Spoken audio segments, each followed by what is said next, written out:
paz de Deus a todos nós, a graça do Senhor que sempre nos renova, que nos traz aqui nesse dia tão especial. É um dia muito especial, hein, gente? Hoje de manhã, ao ouvir o noticiário do rádio, eu soube que nesse ranking aí dos dias que mais impactam, é nós. Vocês mesmos, mamães. Pensei que foi um corintiano que falou, mas foi uma mãe que falou.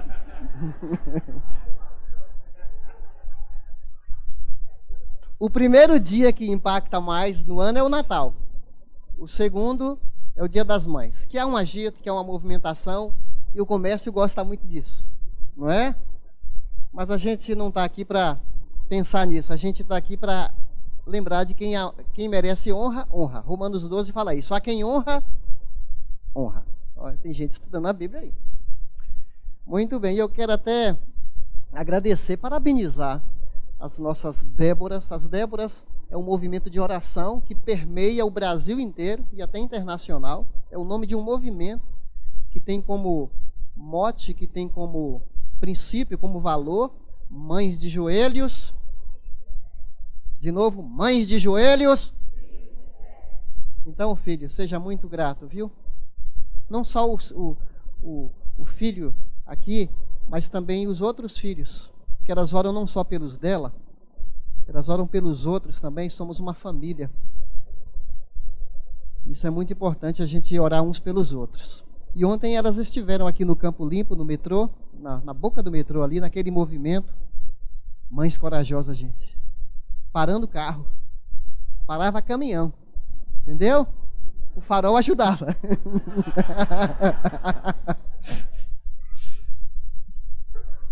E os cartazes lindos, dizendo, nós estamos orando por vocês. E mães que chegavam assim, falavam, eu quero orar por você. E abordaram muitas pessoas. Imagina quanta gente foi abençoada por causa de um abraço. De mães que se levantaram como Débora, não só para ser mãe da sua casa, para ser mãe de uma nação.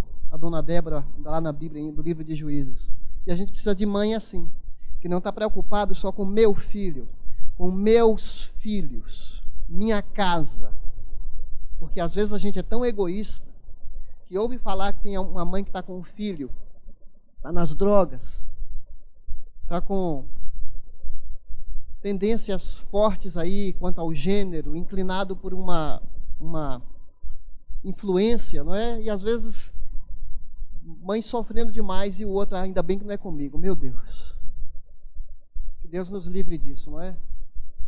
Porque o seu filho não estará bem se o outro não estiver bem. Porque a gente vive numa sociedade, a gente precisa uns dos outros, tanto aqui na igreja quanto lá fora. Sabe, essa semana a minha filha frequenta a mesma academia que eu, e um camarada lá se engraçou pelo lado da minha filha e começou a mandar o WhatsApp para ela. E tem gente, assim, já mandou assim, você vai estar 4 horas na sua casa amanhã, eu vou lá. Mas nem sabe onde a gente mora. E mandando várias mensagens assim para minha filha. E nessa hora, esqueço que eu sou pastor.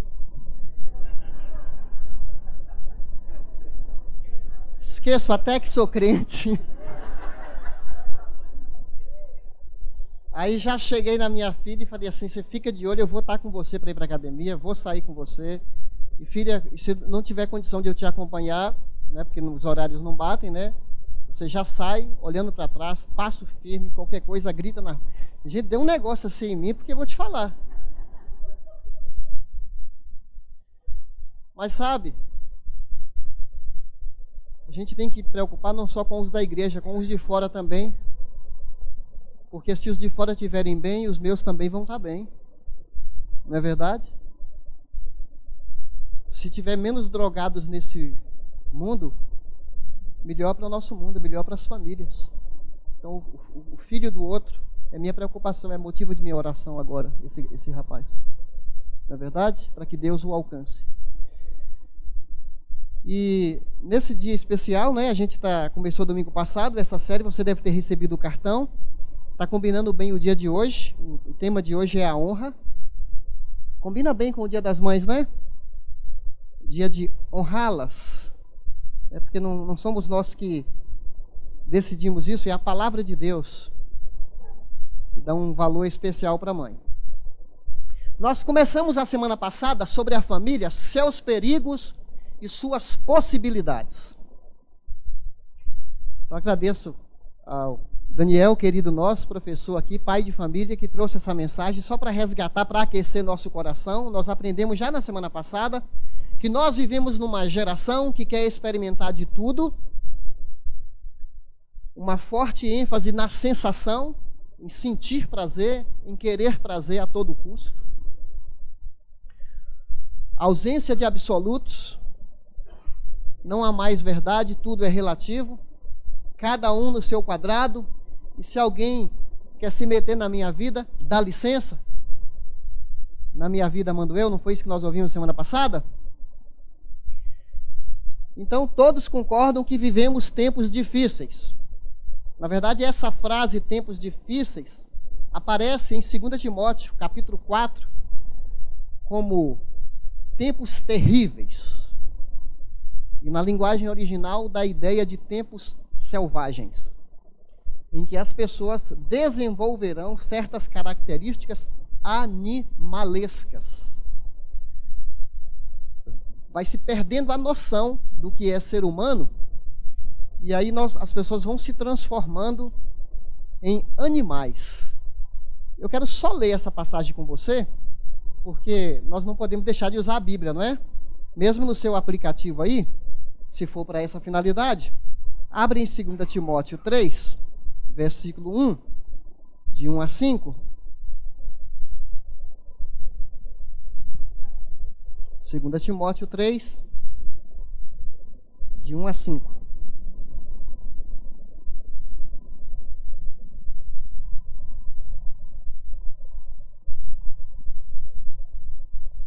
É um retrato, é uma foto dos nossos dias.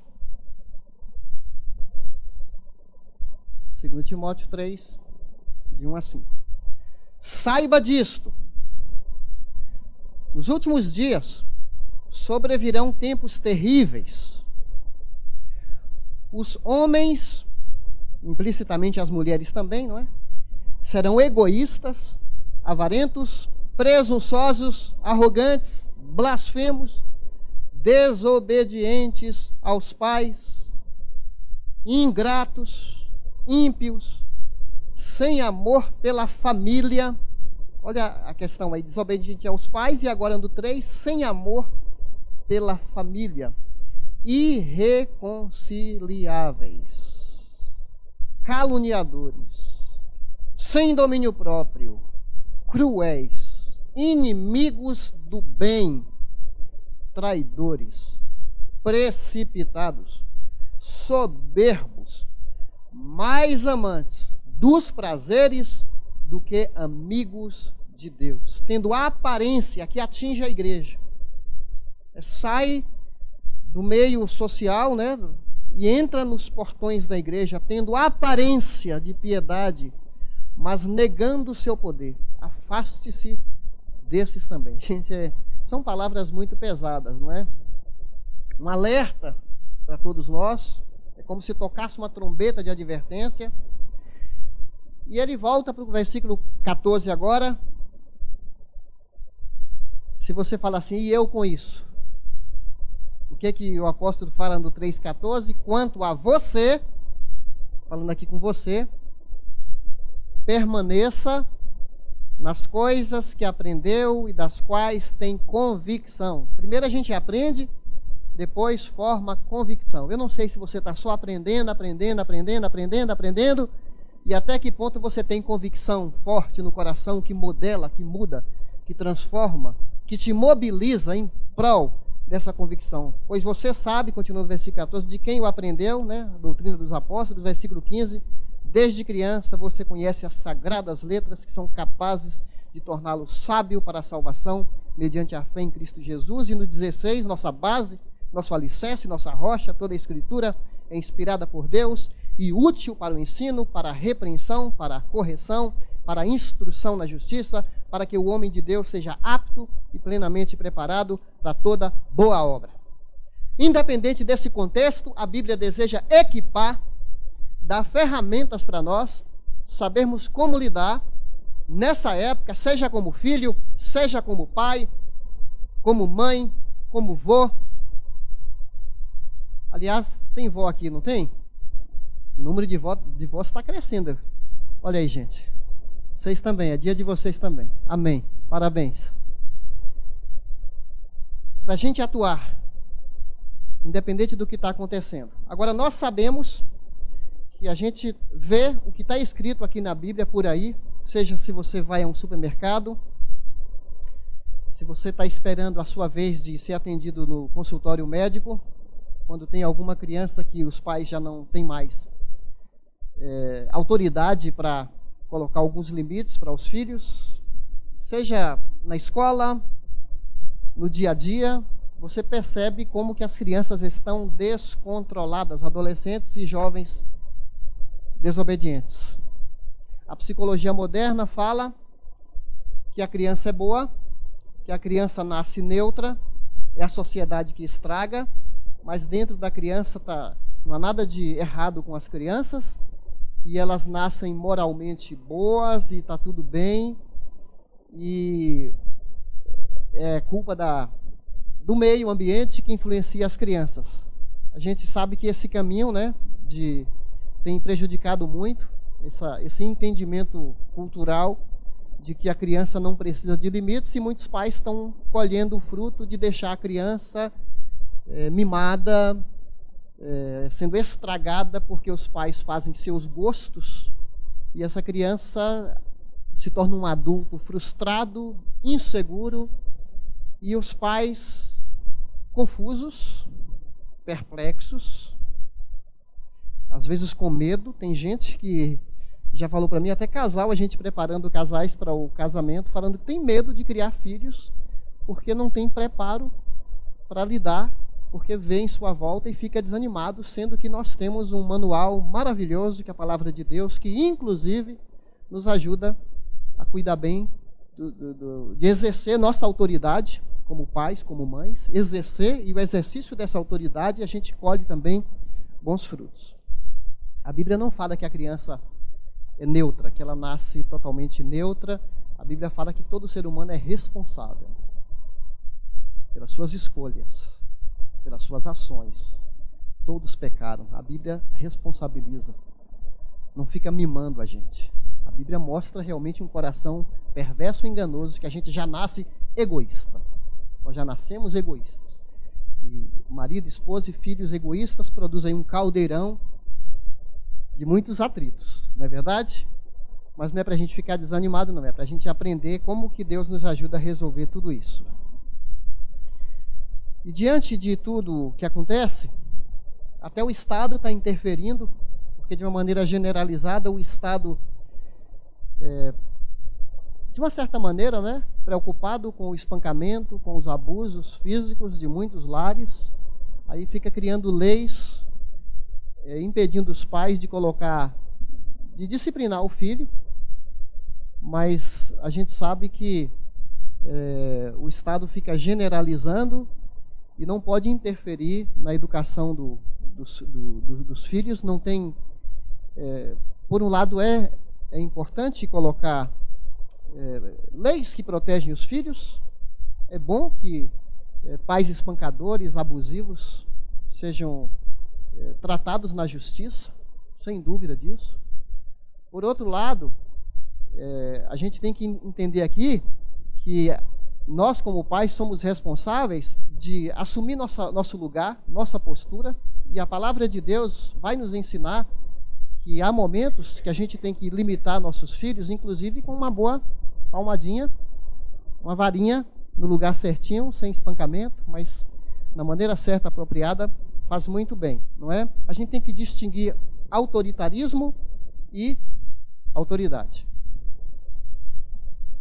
A palavra fala para nós pais não abusarmos da nossa posição, né? Não criarmos os filhos com ira, com humilhação, seja física ou verbal, mas criá-los para Deus, e é uma responsabilidade. Pai, mãe, você é responsável de cuidar do seu filho, como sabendo que Deus, ele não é seu. Não é seu, mamãe, não é seu, papai. Deus é o nosso Pai. E Ele nos dá filhos temporariamente para a gente criar para eles. Agora, essa geração rebelde, ela nos influencia. A geração rebelde em nossa volta entra dentro da igreja, entra dentro da nossa casa. Tem um texto aqui, já tem o slide pronto?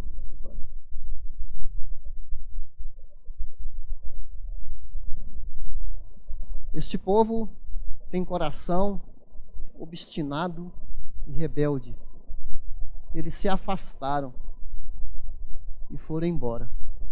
Essa citação de Jeremias perpassa, né, atravessa todas as Escrituras, tanto no Antigo Testamento quanto no Novo Testamento.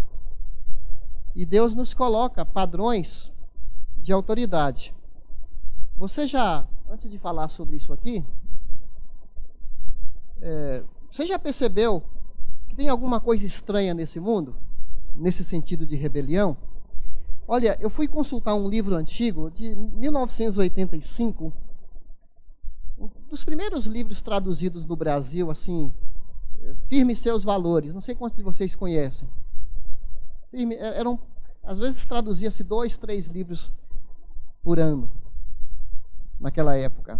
E o autor, Swindoll, ele fala assim: a rebelião tem se tornado uma forma normal de comportamento e a resistência às autoridades se tornou uma virtude. Isso lá em 85. Tem algo muito estranho acontecendo no mundo. Guerras, uma nação contra outra. Algum tempo atrás aí, os aviões americanos sobrevoando a Síria receberam uma advertência da Rússia que se sobrevoasse mais uma vez, seriam abatidos, que haveria uma retaliação.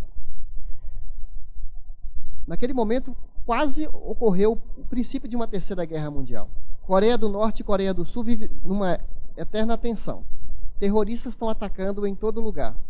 O Brasil é um grande receptor de drogas. As drogas que vão para a Europa passam aqui pelo Brasil. Há uma briga de partido criminoso organizado, partidos em nosso país. Isso aí vai para a briga de torcedor, vai para a briga de trânsito. Aí você pensa que é lá fora, daqui a pouco você vê dentro da sua casa instalado um pé de guerra. Já percebeu como essa questão de rebelião é macro, é grande no planeta, mas parece que há um espírito de rebeldia dentro de nós que atinge nossa casa, que daqui a pouco está pai contra filho, mãe e filho contra pai, e isso entra em crise, porque é um espírito de rebelião, né? O mundo está em rota de colisão contra Deus, e nós nos vemos nos agredindo um contra o outro. Me mandaram agora um vídeo de manhã, 2 alces se digladiando, se batendo, aí vem um leão, estão brigando entre eles, né? E aí vem o leão e abate um deles assim. Nós ficamos brigando entre nós e o inimigo está vindo para nos devorar. Inclusive sua família, você que é líder de PG, você é alvo do inimigo. Você que se converteu está levando Deus a sério. Você é alvo do inimigo, que você quer crescer, você quer se animar, você quer seguir a vida com Deus, mas vem balde de água fria, vem desânimo, e às vezes do nada a gente em casa começa a brigar. Ou é só lá em casa? Não acontece, você está de boa assim com sua esposa, com seus filhos, você fala uma coisa, o outro fala outra coisa, aí fica aquelas acusações, e a gente perde aquele clima gostoso. Ainda bem que nós aprendemos com o Senhor Jesus a não deixar esse clima de mal-estar se instalar em nossa família. Há muitos anos aprendi aquelas 3 frases aquele antigo lá, esqueci o nome dele, Jaime Kemp, né? Tinha muitos livros para a família. Essas 3 frases nos ajudam tremendamente. Eu errei, perdoa-me, eu te amo. Se nós conseguirmos pegar esse segredinho aqui, não vai resolver tudo, tá? mas que vai ajudar bastante, vai. Porque até para você falar eu errei, exige da gente uma postura de humildade. Porque mexe com o nosso orgulho. Eu? Dar o braço a torcer? Para depois, como diz a expressão nordestina, né? Ficar pedindo perdão para minha esposa, para depois ela montar nas minhas costas? Eu? Mas quando você é uma pessoa que está olhando para Jesus e quer imitá-lo, está escrito que maridos ame como Jesus amou a igreja a ponto de morrer por ela, você é capaz de muito mais do que pedir perdão, de andar a segunda milha, de admitir e recomeçar com uma fonte inesgotável de paciência, amor, esperança que a gente encontra no nosso Deus. Não é verdade? Então, nós temos esperança diante desse quadro terrível. Agora, essa rebelião que está instalada no coração é muito antiga. Essa rebelião, você sabe que a rebelião é o pecado mais antigo da Bíblia? Começou com um ser inteligente, todo-poderoso, um anjo. Não todo-poderoso, né? Só Deus que é todo-poderoso, mas ele se achava todo-poderoso. Um ser, um anjo daqueles mais graduados, né? Conhecido como Satanás. Ele se achou. E ele começou a fazer declarações e no íntimo dele queria ser igual, mais alto do que Deus, até mais do que Deus, porque está no superlativo. Queria ser mais alto do que o Altíssimo, que é uma prepotência.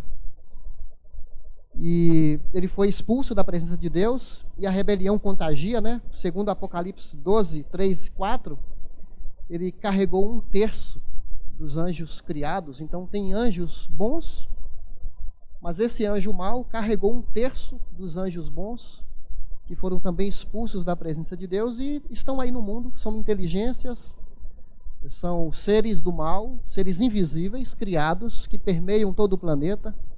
A Bíblia dá provas evidentes disso.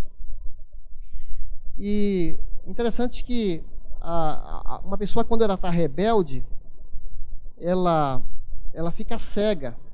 E ela sempre procura um pretexto para justificar a sua rebelião. E ela é contagiante também, né? Contagiou outros.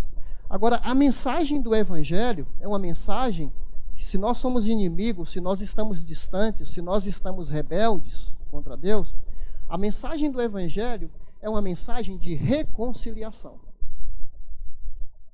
Deus não quer que nós sejamos inimigos dele. Jesus foi aquele que veio para quebrar a muralha do ódio, do preconceito, da separação. Efésios capítulo 2 fala sobre bem isso. Jesus quebrou a barreira da inimizade. Ele é o príncipe da paz. Ele veio nos reconciliar com Deus, reconciliar o casamento. Primeiro com Deus, depois um com o outro. Reconciliar pais e filhos. Ele é aquele prometido lá em Zacarias que viria convergir, trazer a família para se converter um ao outro. O pai se converter ao filho, o filho se converter ao pai, no sentido de alinhamento da família. Como essa mensagem que está em 2 Coríntios 5:20, rogamos que vos reconcilieis com Deus. 2 Coríntios 5:20.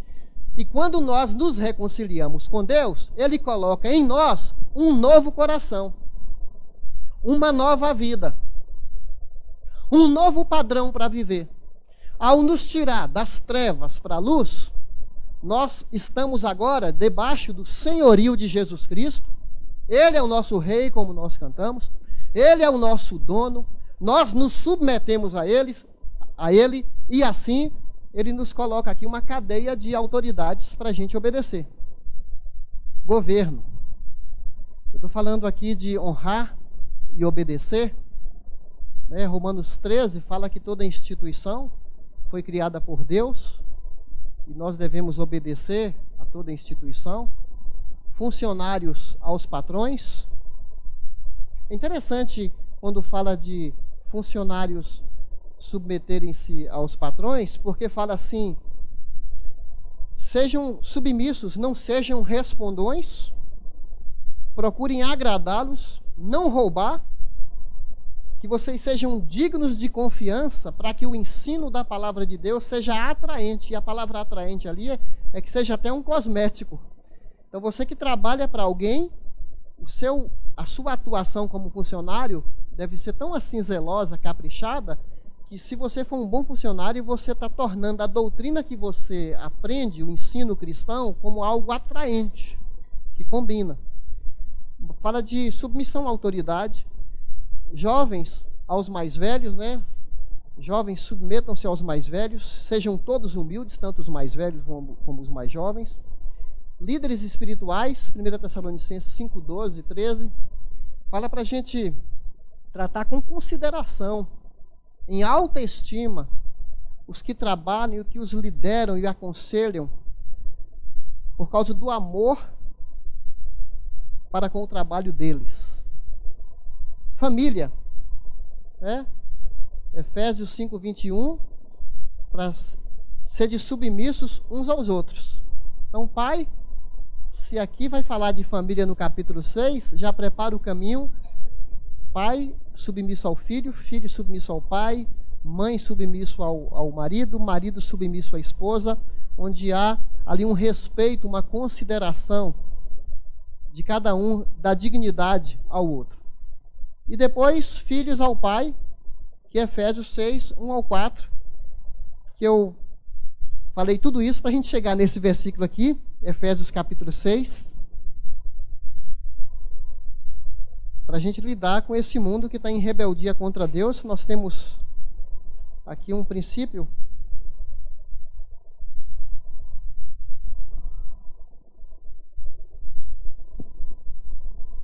enquanto vocês estão lendo, abrindo em Efésios 6, nós vamos ler de 1 a 4. Mas eu quero deixar esse versículo aqui para a gente pensar um pouquinho, não é? Quem é a nossa maior autoridade? Diante daquelas que eu acabei de falar, o Senhor, não é?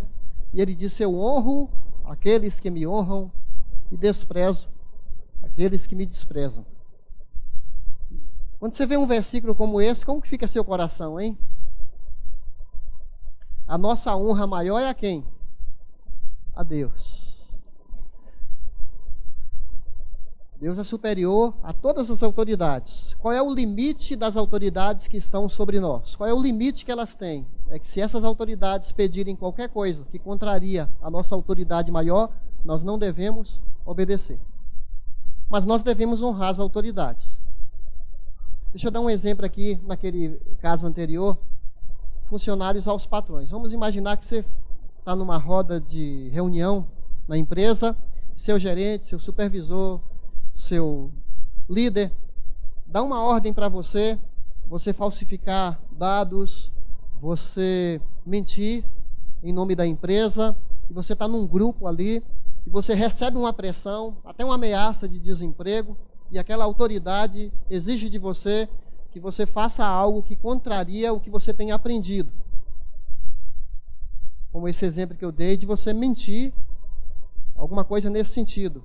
Então fique calado naquela hora, respeite a autoridade, mas você pode chamar o seu líder em particular, chegar para ele e falar: olha, eu sei, eu te respeito aqui na empresa, você é a autoridade colocada sobre mim, eu devo te obedecer, eu só quero te falar que nesse ponto que você me pediu, eu não posso te obedecer, porque é um princípio que eu tenho aprendido de Deus, e eu não posso contrariar e colocar essa ordem acima da ordem de Deus. Aí você está honrando a pessoa, você está respeitando e ao mesmo tempo está afirmando posição, não é? São situações assim, estou ilustrando aqui, que Deus é a nossa autoridade maior acima de todos. Até um pai, uma mãe, pedir para você, filho, que você faça algo que contraria as Escrituras, que não combina com o que você tem aprendido, então a gente é chamado para obedecer mais a Deus do que aos homens em situações desse contexto, porque Deus é a autoridade maior. E aí, Efésios 6, 1 a 4, deixa eu ver se eu não coloquei aqui, mas está na sua Bíblia aí, né? Filhos, obedeçam a seus pais. Olha, no Senhor, né? Deus está acima de tudo. Essa cláusula aí é fundamental, hein? Pois isso é justo. Honra teu pai e tua mãe. Hoje é dia das mães, mas a gente que é pai está aqui, ó, pegando carona aqui, ó. Pai também. Tá certo? Teu pai e tua mãe. Este é o primeiro mandamento com promessa, para que tudo te corra bem e tenha longa vida sobre a terra. Pais, olha aqui, o pai não abusa da autoridade, não irritem seus filhos, criem-nos segundo a instrução e o conselho do Senhor. Efésios é um livro maravilhoso, gente. Porque antes de falar da família, ele fala no 4, versículo 1, ande de maneira digna da vocação. No 4,17 ele fala, não andem como os gentios, duros de coração, depravados, corrompidos. Lá no capítulo 5, versículo 2, vivam em amor, como Cristo nos amou e se entregou em sacrifício por nós. 5,15, cuidado com a maneira como vocês vivem. E ele vai nos preparar, no 5,18, para nós sermos cheios do Espírito Santo. Porque é só com a ajuda do Espírito Santo de Deus que nós conseguimos romper essas barreiras da desobediência, do coração duro, desse espírito de rebeldia que tenta nos dominar.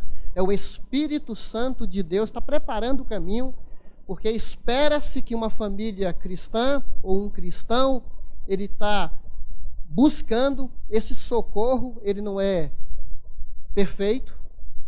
Às vezes ficamos com vergonha de ações que nós praticamos, de atitudes que nós temos, mas a gente tem a quem recorrer, pedir perdão para Deus, perdão para a pessoa e nos renovar, e na ajuda do Espírito Santo a gente restaura, reconcilia um com o outro. Então está nos preparando. Então essa fala para os pais e para os filhos é no poder do Espírito Santo de Deus. Que ajuda, hein? Não é verdade? Porque se depender só de nós, nós vamos piorar. Nós vamos adoecer nossa família. Nós vamos trazer enfermidades emocionais por causa do coração duro. Mas o Espírito quebranta e tira todas as nossas razões, todas as nossas argumentações. Até ouvi uma frase essa semana, né? Que quem muito fica argumentando, ele tem dificuldade para arrependimento. Quem muito argumenta tem dificuldade para arrependimento. Mas quando a gente se coloca à disposição do Espírito Santo, ele vai trabalhar na nossa vida. E você sabe que esse mandamento aqui não terá, foi tirado, né? O apóstolo Paulo tirou, fez um Ctrl+C, Ctrl+V, pegou lá dos 10 mandamentos de Êxodo capítulo 20. Vamos ler os 10 mandamentos para refrescar nossa memória?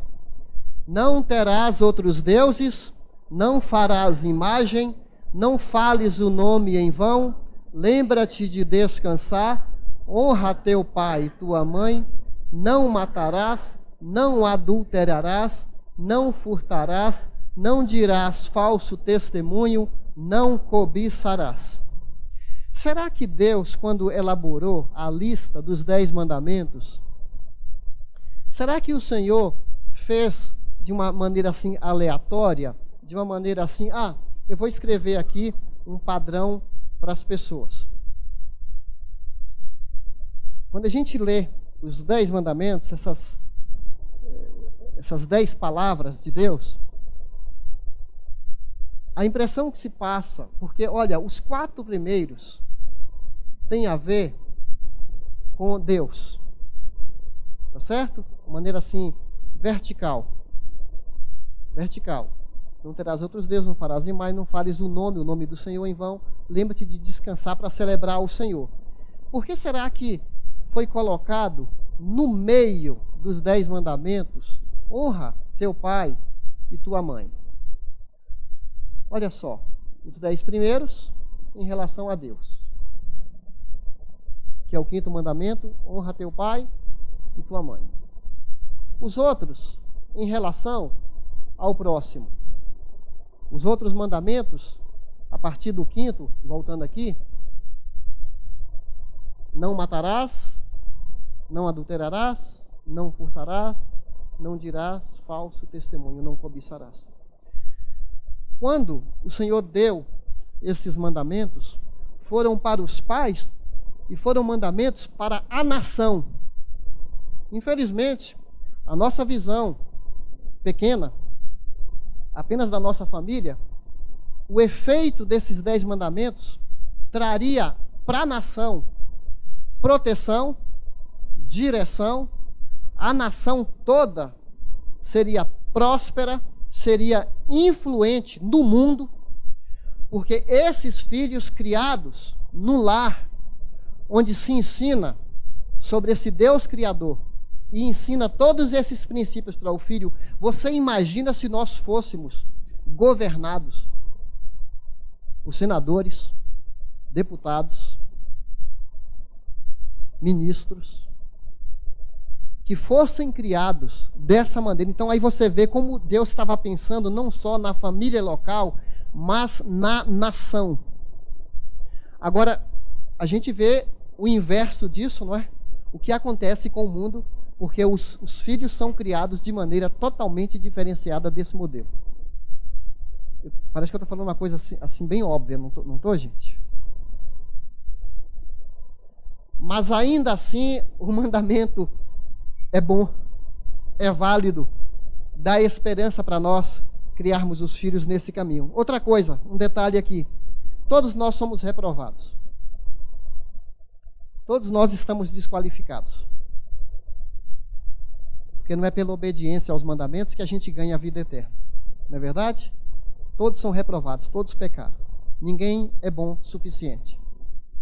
O mandamento mostra que somos imperfeitos e limitados. Nós não somos salvos por cumprir a lei.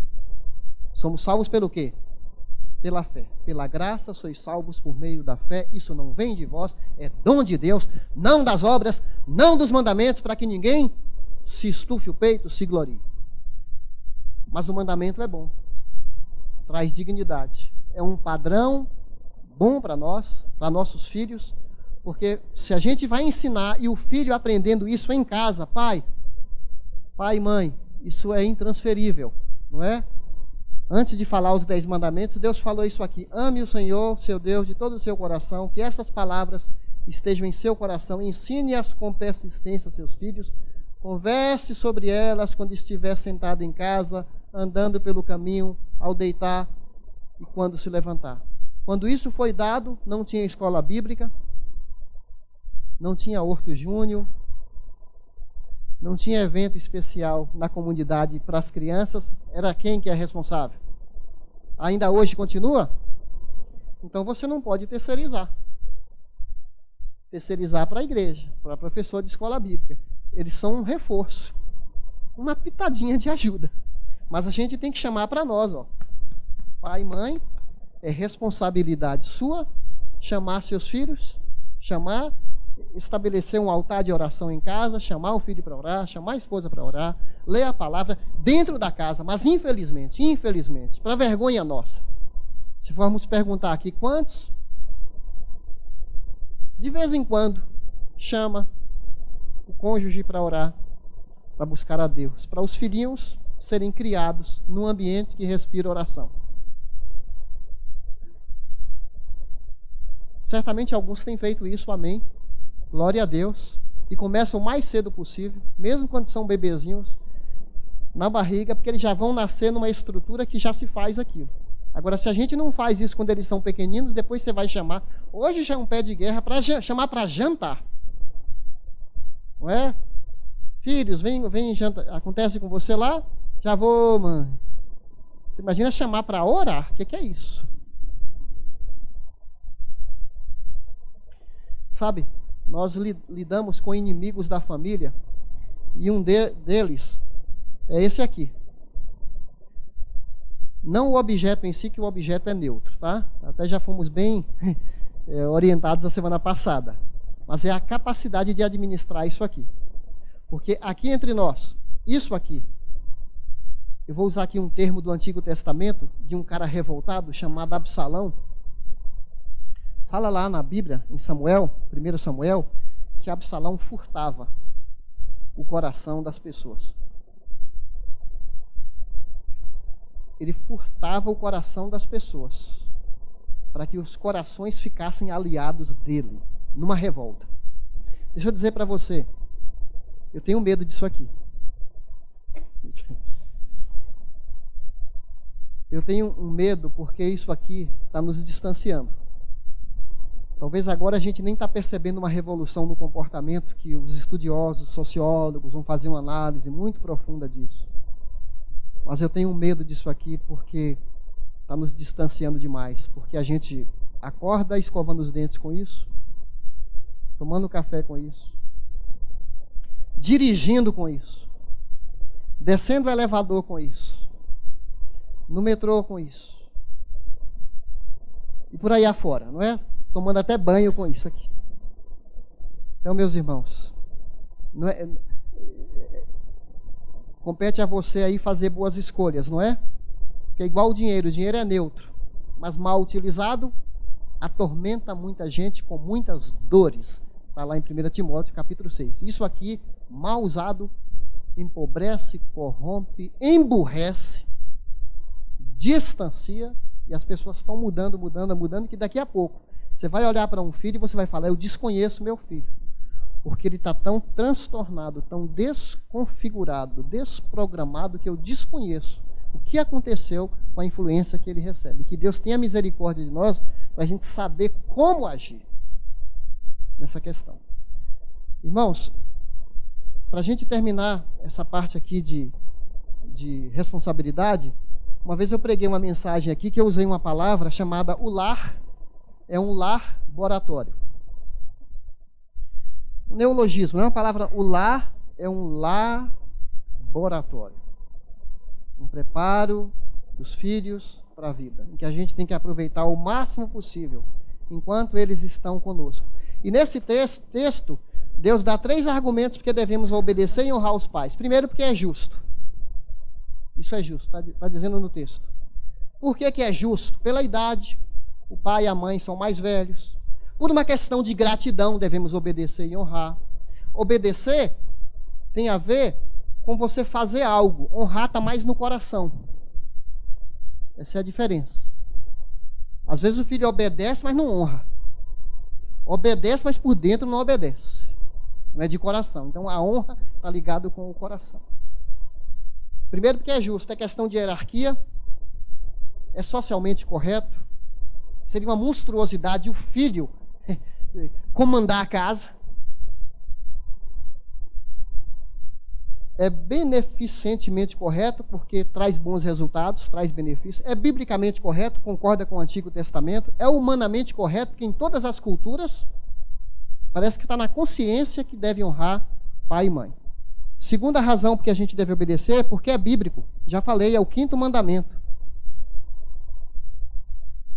E terceiro, há promessas ligadas à obediência, para que tudo te corra bem e seja de longa vida sobre a terra. 3 boas razões para nós obedecermos. Agora, nós não podemos considerar como uma promessa individual e incondicional, assim como se não tivesse exceções. A gente sabe que mesmo filhos obedientes podem morrer com câncer, uma leucemia, um acidente de trânsito. Mesmo filhos obedientes podem morrer num acidente, porque a gente vive num mundo todo quebrado, um mundo todo estragado.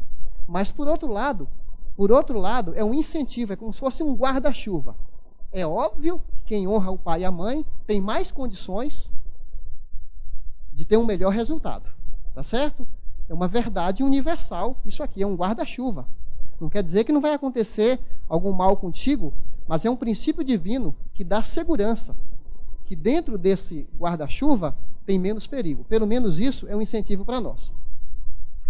Meus irmãos, eu queria só fazer um apelo aqui para nós. Pai e mãe, não abra mão da sua responsabilidade. Não seja medroso, não seja refém do seu filho. Se você falar não, é não. Se falar sim, é sim. Não tenha medo, olhe nos olhos, confronte. É triste quando um pai e uma mãe fica refém do filho. O que é ficar refém do filho? Se não fizer as coisas do meu jeito, eu vou embora. Aí o pai, o que o pai e a mãe faz? Ô filhinho, não faz isso pelo amor de Deus, fica. A gente não vê o pai do filho pródigo tratando o filho assim. O que o pai do filho, ele está ali, o filho quer ir embora. Filho, se você acha que tem um lugar melhor do que esse, você vai perceber que não existe e você vai voltar. Era o que estava no coração do pai, não é? Não seja refém. Esteja à altura da sua responsabilidade, pai e mãe.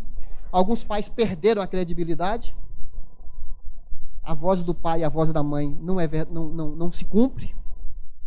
É só fala, promessa de político. E perdeu o respeito. Talvez até a mãe ajudou a perder o respeito do pai, falando mal do marido.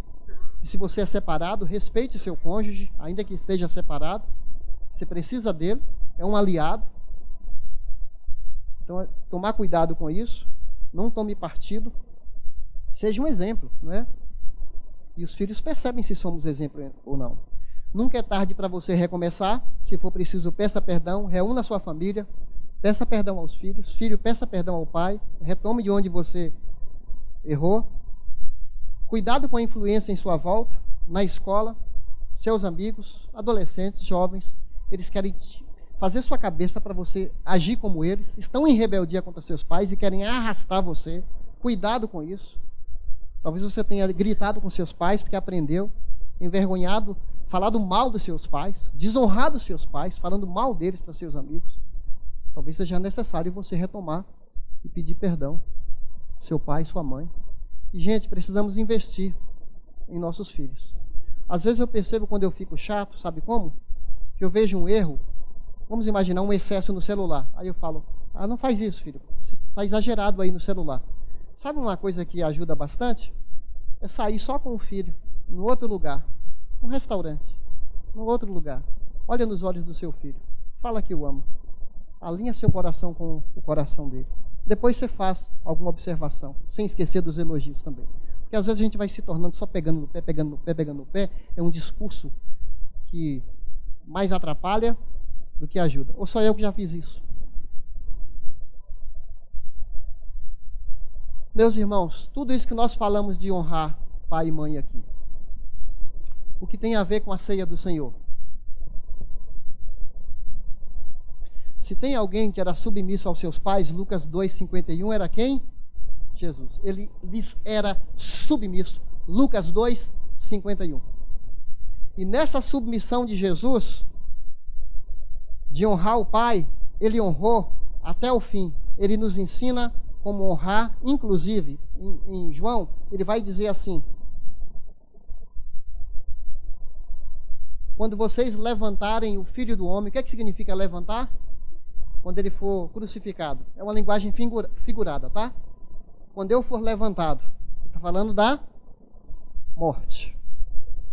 Saberão que eu sou. Olha aqui a divindade de Jesus. Saberão que eu sou. E que nada faço de mim mesmo, mas falo exatamente o que o Pai me ensinou. Aquele que me enviou está comigo. Ele não me deixou sozinho, porque eu faço sempre o que lhe agrada. Eu o honro, em outra tradução. Eu honro meu Pai. Eu agrado meu Pai. Inclusive, ao morrer por nós, ele estava honrando um plano maravilhoso.